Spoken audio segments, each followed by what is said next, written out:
you. Do you like Natasha or Natalia? I prefer Natasha. So Natalia, that's just like Natalia is my official name. yeah. In my passport, on my ID, I'm Natalia, but Yeah. I go by Natasha. Okay. I've been called that my whole life, and Natalia just seems a little too official, like very serious. That's perfect. So actually, that's a good segue because I think I wanted to like first just get a quick snapshot of like your background, so anybody that's listening can hear like kind of where you came from. So, like, where did you grow up? Like, what's this accent that people are hearing, etc. I grew up in Russia, Mm-hmm. in small republic called North Ossetia. We have our own nationality, Mm-hmm. our own customs. Don't let anybody from my hometown listen to this podcast because they will get very upset about what I'm about to say. But extremely sexist, misogynistic. Uh, you can call it old-fashioned place, I guess, but not a good place to be a woman at, so to say. Yeah. So yeah, I grew up there. I moved here 8 years ago at the age of 23. And so, how did you get here? I won a green card in a lottery. My sister applied for me, and yeah, I won from the first attempt. Okay, cool. And so you come to this country, I was just really trying to get the story up until like when we met. And so you come to this country at age, you said 23? 23, yeah. Okay, and so what goes down for the first, I don't know, the next like, yeah, what happens basically? Okay, so I came here in August. Mm-hmm. Started living with my sister and her ex-husband in New Jersey. Mm-hmm. Keyport, New Jersey, middle of nowhere. I don't know what she was doing there. It was awful. Oh, Ida. I know. Started looking for a job, then convinced my sister to divorce her husband after like a week of living with them and seeing how non-working that relationship was. Nice. So she left him and we moved to West New York. Mm-hmm. East New York is Brooklyn. West New York, New Jersey. I got my first job after a month of looking. I think I was a hostess in this horrible place on 57th and 7th. It was kind of like a diner, and the owner was just an asshole and sexually harassed me. So I quit, and I found another job in a restaurant, and that was a pretty good restaurant. I really liked working there. Mm-hmm. It sounds like you've always had like a pretty or correct me if I'm wrong, a good sense of like self-worth, where even you're talking about like growing up in Russia and like how sexist it was. I don't know if you were cognizant of that back then, but then living with your sister, my girlfriend Irina, you guys you identified that their relationship was like not good, and you're like you needed to get a divorce. Mm-hmm. Like, is that because you were just like so clear on like what you wanted or like your value, or like what was that? I don't honestly. I wish I had a person in my life like that who could do that thing for me. But I am really good at seeing when somebody else's relationship is not working, and it really upsets me for some reason when people stay in that relationship, even though obviously it's not working. Because I think people should live their best lives, especially romantically. And if you're not, and people get stuck in relationships so easily and so often. And I think if you're not happy, you gotta get out. And so I'm like, my unofficial role in this life is a like divorcer or break-upper. Be careful if you're in a relationship that's not the best. Don't be around Natasha. So like I like this idea. Like you were talking about like living your best life. Mm-hmm. When you were in Russia, were you living your best life? I think I always tried to live my best life, but it was really hard to do where I was living because there was no opportunities. It is a very small town. There's nothing really to do there. So and I guess I did pretty well with what I had, because instead of wasting my time on boring things or like going out with friends and just standing on the corner. I spent pretty much my whole teenage years at the computer, just internet surfing, learning things, watching movies. What else was I doing? Reading a lot. Yeah. So yeah, I was a loner pretty much my whole life, and I'm really glad I was, because I think it helped me grow in various ways. That's beautiful. And so you're in New York. You're working as a waitress. Okay. And so how long were you doing that? So I did that in Russia for a few years before coming here. Okay. I was a waitress since I was 18, and then in New York 7 years. 7 years. Okay. So from 23 to 30. Yeah. Okay. How old are you now? 31. 31. Okay. So you haven't been a waitress for a year. Okay. This is going to be cool to tie it all together, because I met you maybe like 3.5, 4 years ago at Landmark, which is like this personal growth program. And at the time, I think I met you, we were both going to be coaches in like the SELP or something, right? Yeah. And I remember the first meeting, it was like me, you, one of my best friends now, Helen, some other people there. And we were like going around and talking about like kind of what our goals are, personally, and then like kind of like dovetailing that into the work that we're going to do with like the other participants and that we're going to be coaching. And I remember I think at that point you were talking about like you weren't sure what you wanted to do. You'd been like trying to sell jewelry or like some different arts and crafts stuff that you did. But you said that you weren't like always motivated or something. Like, do you remember like where you were at that point in life? I think I was seriously considering being an artist for my career. Yeah. I wanted to be a painter for my career. And so, have you always like, has that always been like a dream of yours, like to be an artist? Like when you were a kid, was that what you? No, not at all. Okay. I started painting at the age of 25. Just out of curiosity, I bought paints. I always liked to draw, but I never was serious about it. Never tried to learn more. Never thought that I have any particular talent or anything like that. And then when I was 25, I just got curious and I bought some oil paint and canvases. Decided to try it, and turned out I'm pretty good at it. So yeah, a few years later I was thinking about doing that. Yeah. Okay. So and then, but you were, I remember you were kind of like struggling to do that.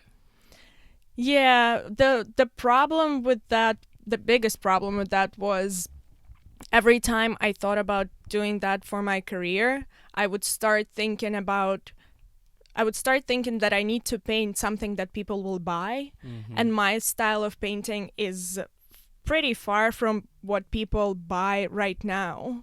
It's a very different style, and I think the style that I paint in is not very popular. So every time I would start thinking about doing that, I would start trying to paint in that style, and because it's not my style and I don't even like that style, I would just get stuck and not paint at all for months. And that happened a few times. So eventually I decided that that's probably not the way to go. I should probably keep that as a hobby and do something different for my career. So I definitely remember that. And so what was it there, that was maybe like 4 years ago. What was the turning point for you? Was there a turning point at which things like shifted? In terms of art, or? Just like life in general. And I mean, I think one of the big reasons I wanted to have you here is because your life and your career has taken like a very different trajectory. And so at one point you dreamt of being an artist professionally and like making a living off of that. And that, I guess, shifted. And so what happened between, 4 years ago and now that was like really instrumental for you? I think while working in restaurants as a waitress, I always knew that I can't do it forever and that eventually I will have to do something different for my career. But I liked being a waitress for as long as it lasted, and I was comfortable. I was making good money. I had the flexibility, and I had a lot of fun doing that. So I didn't feel that rush to find something else. And then at one moment, it just stopped being fun, and I stopped liking it. It was really really quick. It was literally like a quick moment when it was like, that's it, I'm over it, Do you I'm remember done. when that was? I don't remember the exact moment, Mm. but yeah, it was probably like few days of not having a good time at work, and Mm. then it was like, all right, I'm done, I'm gonna quit, I'm gonna Yeah. do something else. Yeah. What? How long ago was this? That was probably about a year and a half, maybe 2 years ago. Okay. And so a year and a half, 2 years ago, we're like, where are we? This is November Mm-hmm. 2020. So like November, around November to, I don't know, sometime November 2018 to like beginning of like 2019. Mm-hmm. Okay. Um, and so it wasn't fun for you. And so what was your process at that point? I started thinking about what I could do instead. Mm-hmm. I don't remember all the things that I was considering, but one of the things was becoming a tattoo artist. So Mm-hmm. I, Yeah, I remember that. because I was thinking I could, find a lucrative way to do art instead of being a broken artist forever. Mm-hmm. Maybe I could do art and make money. So I did a workshop at one of tattoo shops, and I tattooed a grapefruit, and even tattooing piercing the grapefruit with a needle freaked me out. Oh, really? And I thought about doing that on human skin, and yeah, I realized I could never do that. So that wasn't for me. Yeah. Okay. And so you tried, piercing grapefruits and got freaked out like, oh my god. Yep. Can't be a tattoo artist. Can't No, do no, that. no, no. So were you like at that point like in despair, or were you like, what am I gonna do with my life? What was your mindset at No, that not point? at all. I No. don't think I was in despair. I think I was a little anxious to find something that I would like and enjoy, and that would provide me with things that I need, like money and flexibility. No. But I wouldn't say, maybe it's slightly I felt in despair, Yeah. like in the back of my head. Yeah. We all have these anxieties and that voice in your head telling you, you're getting old. What are you gonna do? Mm-hmm, You mm-hmm. can't do anything in life. Yeah, I have so many gray hairs now. I'm trying to tell myself old is a state of mind, is not real. So yeah, you're like a little anxious, but which is normal and natural. And so this is like 2019, I imagine. At what point did you? What was the next thing? What did you discuss? Like, because now you're obviously on like a different track. I Yeah. don't know. Was there anything in between the tattoo artist stuff and what you're doing now? Just a lot of thinking about things that I might enjoy and careers that seemed attractive to me. And then what happened was my sister Irina was taking some JavaScript course online, or no, she was taking not JavaScript, Ruby. She was taking Ruby course online, and she told me about it, and she said that she thought I would really like it. Mm. So I decided to try it, but I didn't do Ruby. I decided to do JavaScript. Why would she do Ruby? I don't know.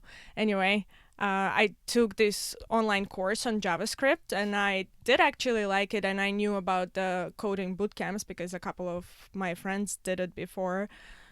So I decided to just do it and go for it. I have a distinct memory because obviously we live together. We're like roommates. Anybody that's listening, by the way. And so I had a memory of you at one point saying that, hey, like, I'm smart, or like I have a brain and like I want to use my brain or something like that in like whatever you're doing. Do you remember like Yeah. yeah. I remember when I had that thought for the first time. I was at work Mhm. in the restaurant and it was really, really boring. It was it was pretty dead and the managers wouldn't let me go home. They wouldn't like send a person home even though they didn't need as many people as we had. And I was just standing there doing nothing, and I hate doing nothing. I can't stand just not doing anything. I have way too much energy for that. So I was standing there being anxious about having to be there and not having anything to do, and I was getting really frustrated, and I thought, why am I wasting my time on this? This is so unfulfilling and so unsatisfying. I am smart. I have a brain. I should use it not only for myself, but I should use it to do some great things in the world. I actually can contribute to the world in some way. God damn. I'm like the energy from that. I just felt that it hit my chest hard. Let me let that just sink in. Mm. It's I feel like it's scary for people to own that. Like, was it ever challenging for you to like what had you not realize that before? Yeah, I guess you're right. Yeah, it's scary. Also, we all doubt ourselves so much. We all have so many insecurities, and I think we're all scared all the time, and we doubt ourselves so much, but we hide it really well. So when you look around, it always looks like everybody else got it together. I am the only, I'm sorry, I don't know if I can use You can, language. yeah. Okay. I'm the only fuck up. Like all my friends have it together. But then if you get to actually know people and you ask them those questions, you find out that no, nobody has it together. Like everybody is a fuck up. We're all fuck ups. We're all fuck ups. We're just figuring it out as we go. Yeah, exactly. Yeah. And so you decided like, hey, I'm smart and I'm gonna put my brain to use and to do something of value in the world, um, and and the coding stuff. It did it like kind of come naturally to you? Um, you mean coding in general Yeah. or in terms of contributing? Um, think. What do you mean in terms of contributing?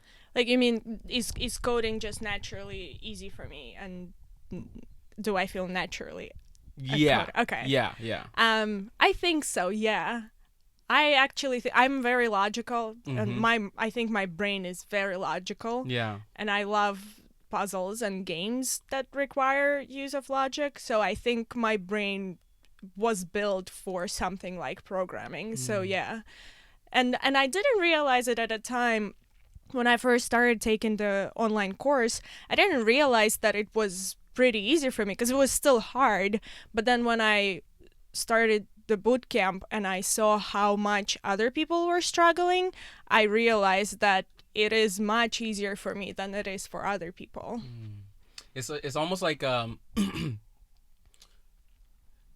you know, I try to tell my clients, you know, my coaching clients to like lean into your uniqueness, and sometimes there are these things that come so naturally to us that we kind of take for granted, you know, like your logic, or Yeah. whatever other abilities that you have. And so it's not like you were able to, had you always known that you were a logical person, and like yeah, have you always known that? Yeah, I think so. Okay, Yeah. but you never thought about using that within like a professional setting, or have you?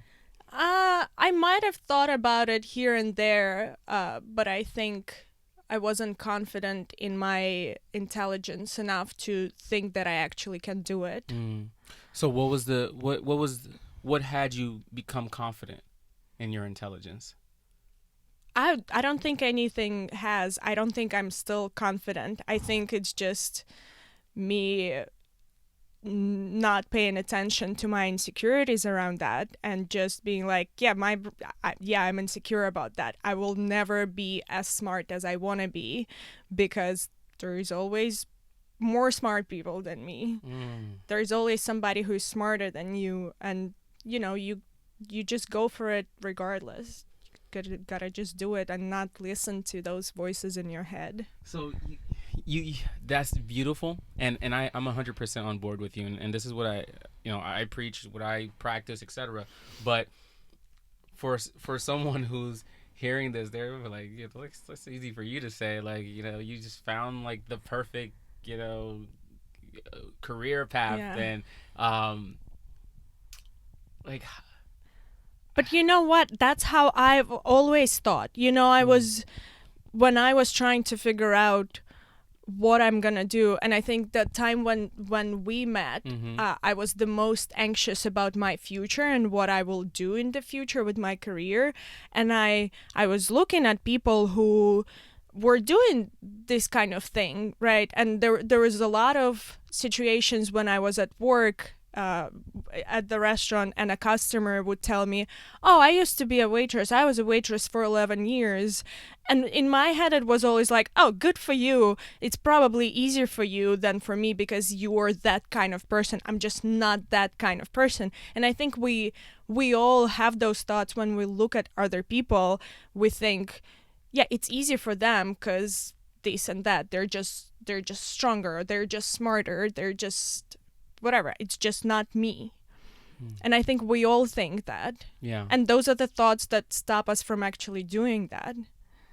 Yeah. The other day you shared something with me, because I was in the living room and I was just like, man, sometimes I just wish I could just turn my brain off, It just like keeps going and going and going.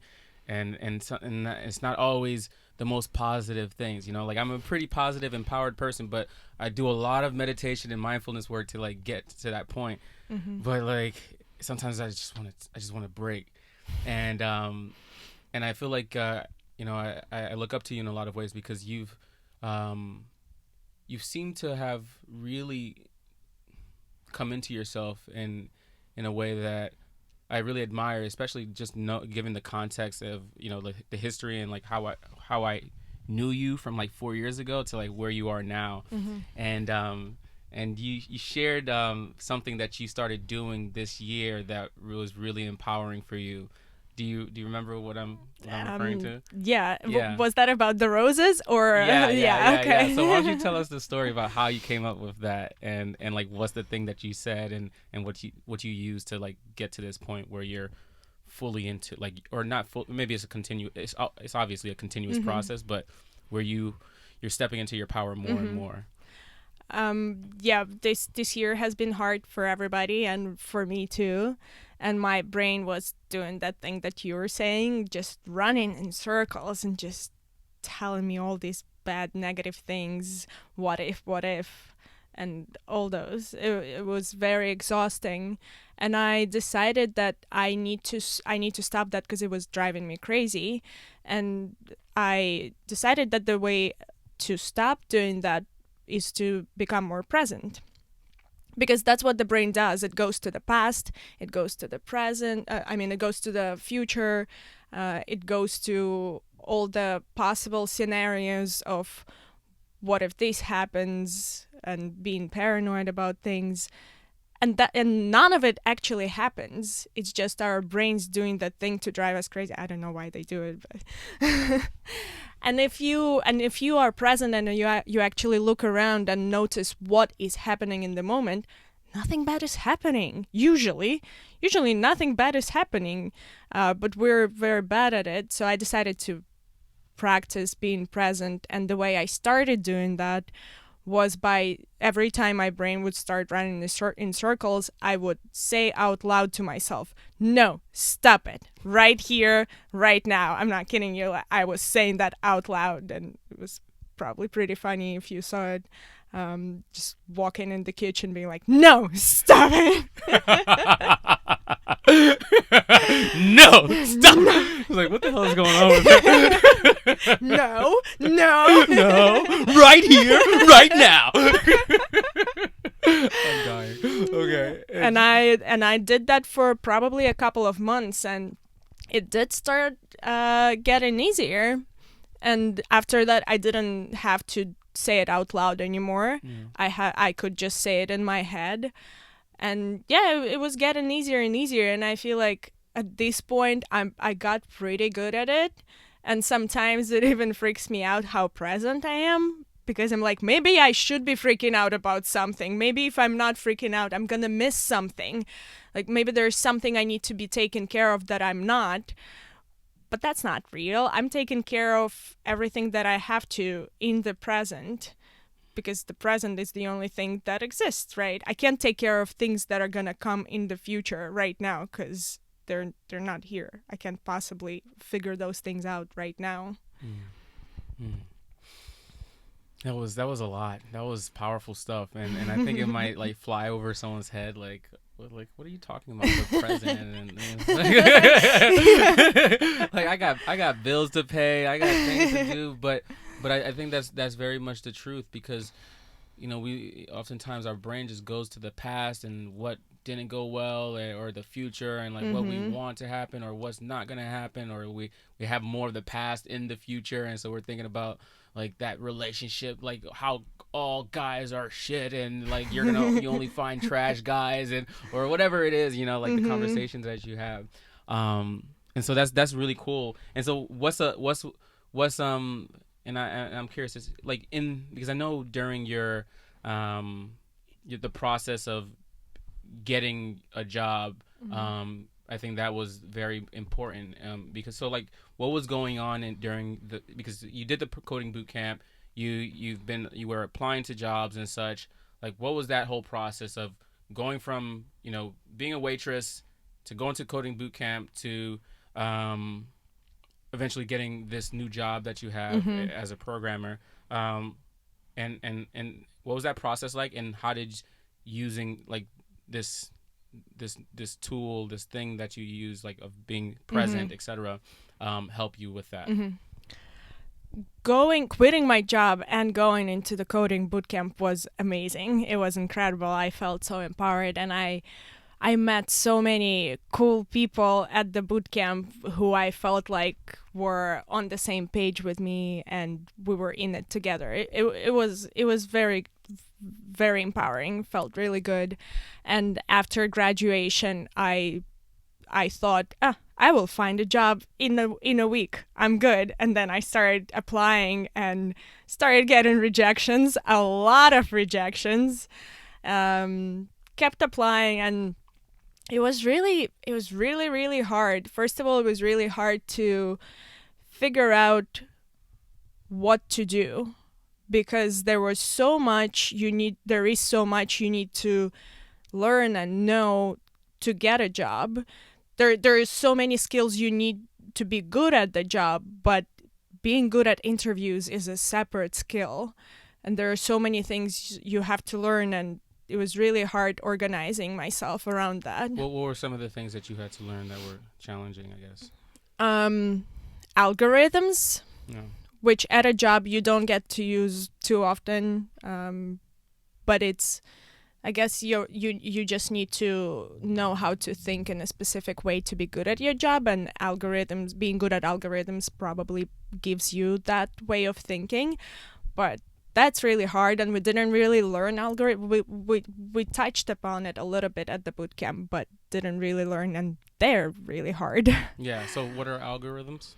You're given a problem, and you need to write a piece of code that solves it. Okay, got it. And so like during the interviews and such, you'd have to like create like these algorithms or something? Yeah, Okay. most of the companies, the way they interview, at least one of the steps is usually an algorithm. So actually, can you take us through like what does the interview process look like? So you apply on what? I was applying on LinkedIn, Glassdoor, and AngelList mostly. I was applying on a bunch of different websites, but those were the biggest three. I've gotten most responses from AngelList because it's a website for a platform for startups. So I've gotten a lot of responses from them. You apply. If they get back to you not with a rejection, then they invite you to, usually, it's different for every company, but usually they invite you to a phone screen with a recruiter. If you pass that, then probably either, and most companies do just they send you an algorithm and you have to do it on your own without the interviewer. If you pass that, you will have an interview with a software engineer, which will probably be another algorithm, or systems design, which is they tell you what you have to build. Like they can tell you build an Instagram and you have to walk through the steps of how you would do it. And then usually it's 3 to 6 steps, and the last one will be on site. Obviously right now everything is virtual, so it's virtual on site, which is 4 to 6, usually 4 to 6 interviews back to back. Some of them are behavioral, some of them are technical. It's a very long process. So from like applying to getting an interview to eventually getting a job, what's the timeline? It depends on how many steps the company is doing. Also depends on how fast they're getting back to you. But I would say usually from 2 weeks to a month-ish. Okay. That's not too bad. And so you'd been applying and getting a lot of rejections. Yes. And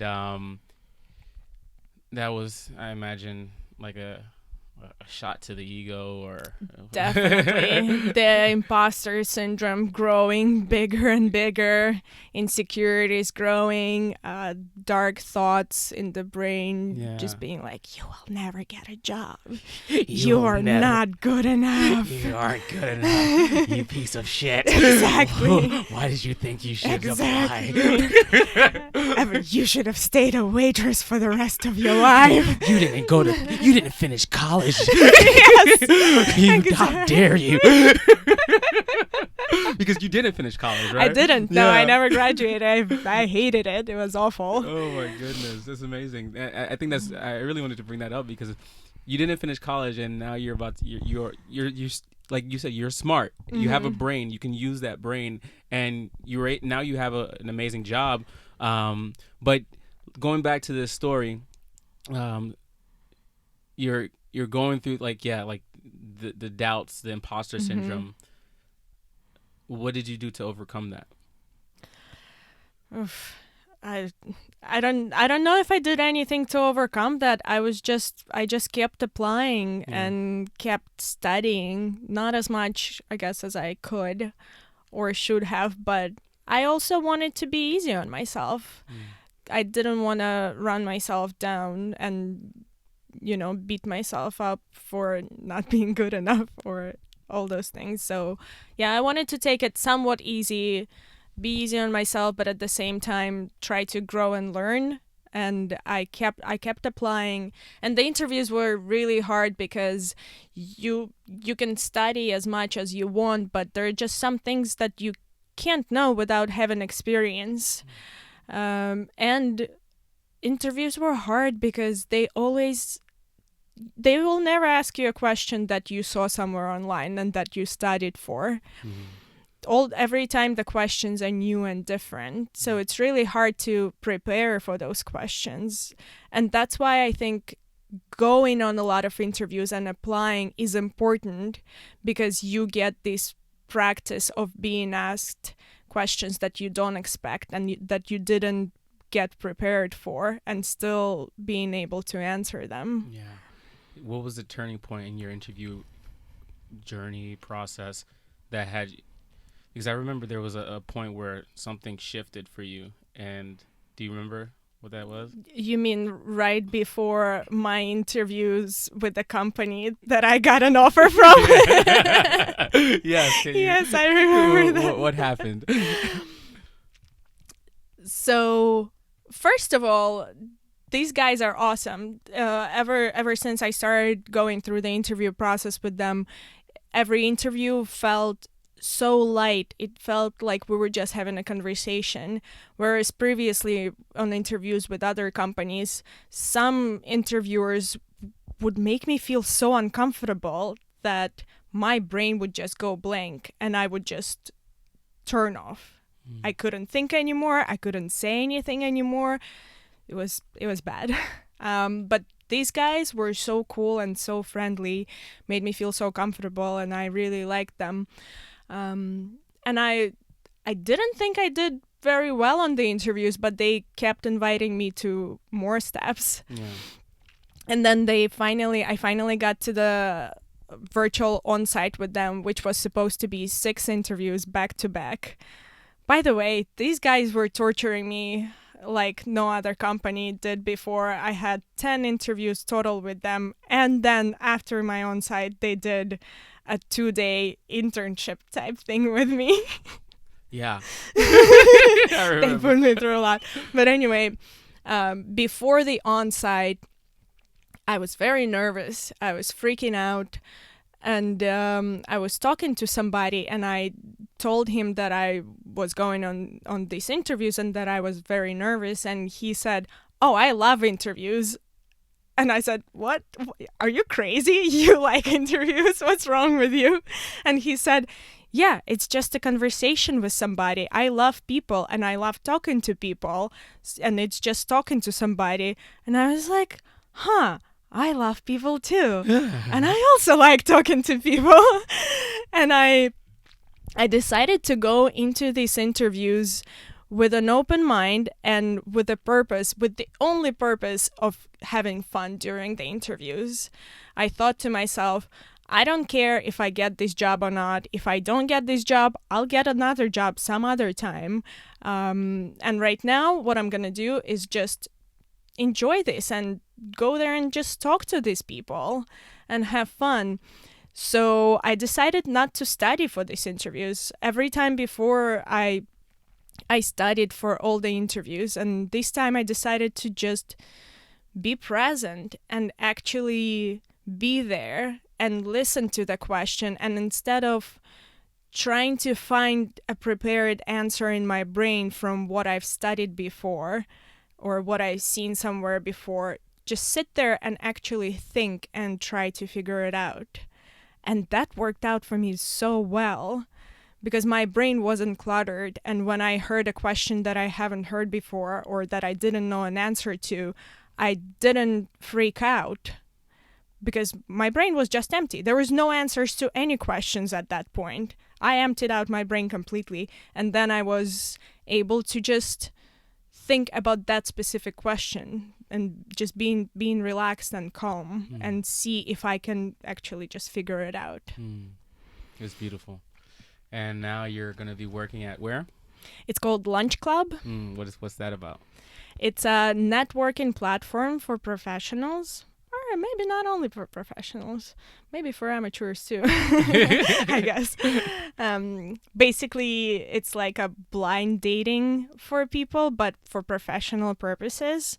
You sign up and you select your availability for a week, and machine learning and AI is finding a match for you that it thinks you will benefit from meeting, and then you have a meeting with them. It used to be you would have you would go and have lunch with that person, but right now it's all virtual. You have a Zoom call or a video call with that person. That's really cool. Are you excited? I am extremely excited. I can't sleep at night because of how excited I am. When do you start? Next Monday. Oh my goodness. Woo! That's amazing. How do you feel about yourself? Very good. Yeah? Yeah. You're proud? I am very proud, yeah. Yeah. And I normally don't... I normally feel weird saying things like that because I think I don't give myself enough credit. But right now, I am making a conscious effort to look back at what I've done and what I went through in the past year, and yes, I am proud of myself. That's beautiful. Is there anything that obviously the job, but is there anything else that you're really looking forward to in this next phase of your life? So many things. I created a list of things that I want to learn. And it's such a long list, and I'm so excited about learning all those things. I need to learn how to drive. I'm gonna start rock climbing. I want to learn how to make my own furniture. I'm going to try surfing, even though I'm terrified of it, but I have to do it. I want to take pole dance classes. I want to take jiu-jitsu. It's so much, so many things I want to do, and I'm very excited about doing all of them. I'm just so... I'm blown away by you. Thank you. And, you know, I remember we were in like the living room and we were talking, and I was like, oh, wow, like I want you to be like my first podcast guest, you know? And so I'm just really honored to be sharing this space with you, and to be, you know, to count you as like a friend, as like, you're like kind of like my sister. And I just feel like you're just like a ray of possibility, you know? and your transformation over these past few years that I've known you has just been amazing.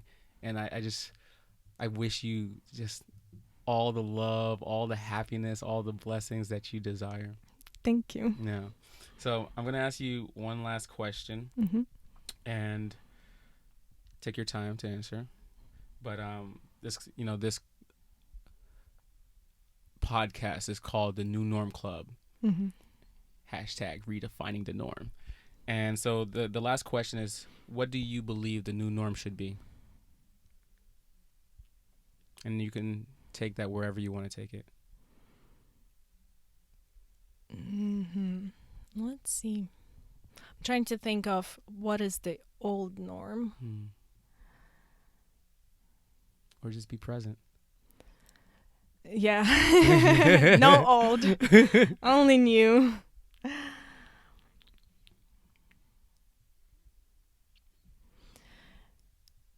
I think not being fearless, because you can't be fearless. I think new norm should be having fears, but not letting them stop you, and not letting them decide what your life is gonna look like. Look at those fears, acknowledge them, and still do the things that you know you want to do, even though it's scary. That's beautiful. Natasha Gabuaeva. Thank you. Thank you. Hey there, I hope you really enjoyed today's podcast episode. As you know, at New Norm Club, we really believe in the Ubuntu philosophy, which basically means I am because we are. You know, rising tide raises all ships. And so this podcast is not just a podcast, it's also a community. So feel free to go to the Facebook group and join and connect with other like-minded people. Share what your biggest takeaways were from this episode. Also, do that in your personal social media so that we can get more people into this family, so that we can start to redefine the world together and support each other and empower each other and inspire each other to be our best selves. And don't forget to tag at New Norm Club and at Gly Volner, that's me, GLYVOLNER, on any of your social platforms. And also follow on your preferred podcasting platform, Spotify, etc., YouTube, or you know the drill. So have an amazing rest of your day, and see you on the next episode.